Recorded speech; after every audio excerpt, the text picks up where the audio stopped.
If you ever have something that's too small to hoop, too difficult to hoop, there is a feature that is called basting in the hoop. So here's what I'm going to do. I'm going to just pick a letter and I'm going to bring it in. I'm going to do it in the medium hoop and maybe even just make it just a little bit larger just to kind of give me something to see here.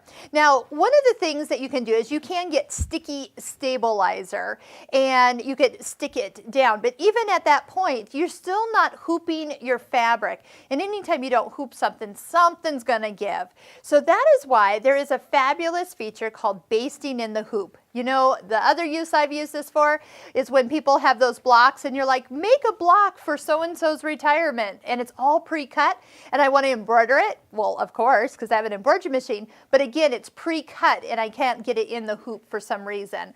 So here is what I'm going to do is I'm going to go ahead and get this set up, go ahead and go over to the embroidery side and get the hoop all attached. Yes, I will attach the hoop as directed here. Here we go. And then before I stitch, okay, so maybe I've found the center of my design and I know where that's all going to be and I've got it all lined up. But you can go over to the hoop area and there is a feature with a dotted box. So with this you have two options. Number one, you can have it stitched directly around the design. So if the design is bigger, that box is stitched around it.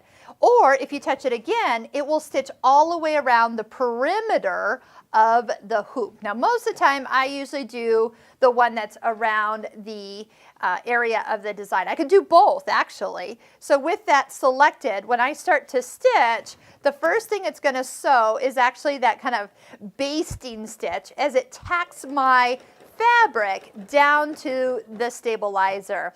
Now you'll notice that how big these stitches are. They're quite large, so they're easy to take out later. And then after it does that part, then it will start in with your design. So however many colors your design actually has, and just reduce my tension down here a little, that is how it's going to stitch. So if you ever need to hold something in place, use the basting option for getting it attached to your stabilizer.